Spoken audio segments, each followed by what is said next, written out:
Halo, Assalamualaikum warahmatullahi wabarakatuh teman-teman. Apa kabar semuanya hari ini? Sehat ya? Baik, pertemuan kita tidak terasa sudah sampai di pertemuan ke-12 di mata kuliah manajemen penyiaran ini. Eh, Materi yang akan kita bahas adalah tentang manajemen newsroom di televisi. Nah, ini menarik ini. Newsroom, eh, saya mulai dari Element of Change Communication Business Definition Competition and Broadcast Industry. Jadi dalam broadcast industry itu ada kompetisi dari sebuah program, mana program ini layak dan unggul dari program yang lainnya. Pertama adalah indikatornya adalah konten. Kedua, layout tampilan. Yang ketiga, promosi program ini bagaimana. Yang keempat adalah montas, cuplikan, trailernya dari program ini. Kelima, struktur dari program dari awal sampai akhir. Bisakah mengikat emosi pemirsa step by step untuk sampai ke nanti ke dalam cerita. Nah, kita temukan di alur cerita itu ada klimaks dan anti klimaksnya. Berikutnya adalah kualitas dari audio dan visualnya. Terakhir, teknologi yang dipakai seperti apa. Nah, ini yang menentukan keberhasilan.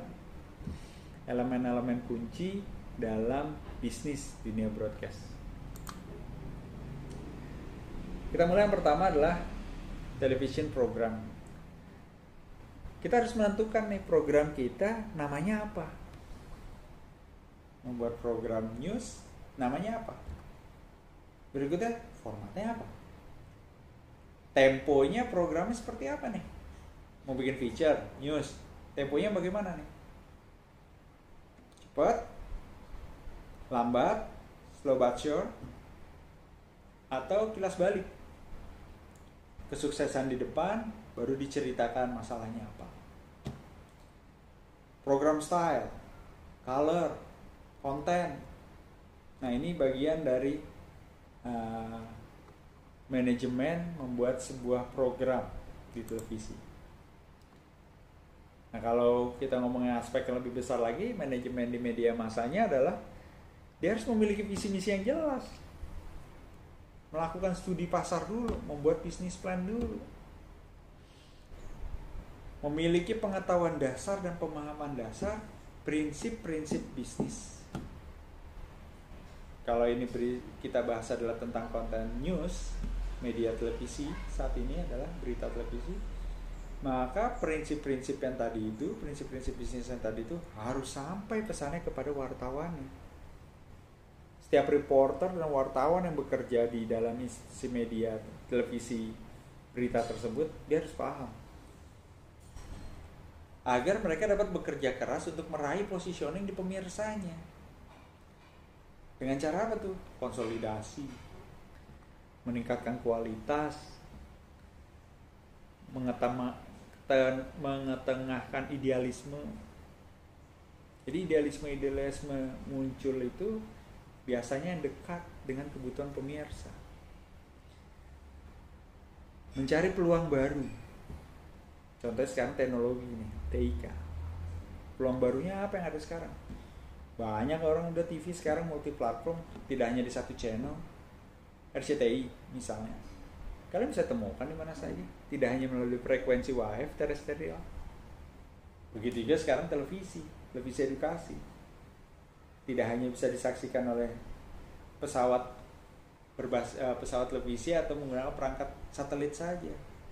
Sekarang nggak multi platform, udah bisa melalui dari smartphone, dari gawai kalian, dari yang melalui aplikasi, TV berbayar, TV gratis, aplikasi-aplikasi lain seperti video misalnya, CTI Plus, TV edukasi udah bisa disaksikan di sana. Jadi udah mengikuti perkembangan teknologi. Berikutnya adalah konsisten, peningkatan kualitas dan pengembangan usaha, menjalankan good corporate government. Nah, itu penting. Nah, newsroom type of meeting, nah kita harus kenalin nih newsroom. Dalam berita itu, di newsroom itu kita ada rapat meeting harian. Tidak harian ya, mungkin rapat mingguan untuk konsolidasi ya. pesertanya cukup sebagai produser, asisten, eksekutif produser, kadef gitu ya, kepala divisi atau kepala departemen. Materinya bisa evaluasi, rating share, strategi, dan membahas persoalan yang ada. Berikutnya adalah internal, rapat internal. Produser, Asprod, dan IP misalnya. Evaluasi program, strategi, timeline, pemilihan topik, angle, narasumber. Nah ini tergantung nih waktunya. Mau bisa daily, bisa sehari 2 kali, 3 kali, bisa setiap hari, disesuaikan. Rapat budgeting, nah jadi ini juga penting. Jadi setelah rapat internal program, kebutuhan untuk membuat program ini budgeting dirapatin lagi nih. Produser, korlip, IP, koordinator daerah misalnya, kalau itu liputannya dari daerah. Rapat evaluasi sesudah program tayang, biasanya sore hari gitu ya. Lalu ada rapat perencanaan untuk siaran besok. Berikutnya adalah melakukan rolling crew. Rolling crew ini adalah dilakukan 6 bulan. Menghindari kejenuhan. Menjalankan rutinitas. Lalu juga melihat potensi kru. Dari kebutuhan program.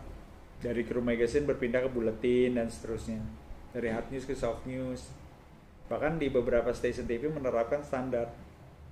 Contohnya misalnya kameramen multicam misalnya, seorang multicam cam person, sebelum dia jadi multicam dia harus lulus di program single cam. Jadi dia harus single cam dulu. Setelah single camnya sudah berhasil, potensi dia ada, dia baru pindah ke kamera multicam. Dan itu punya prinsip-prinsip dasar. Kenapa alasannya?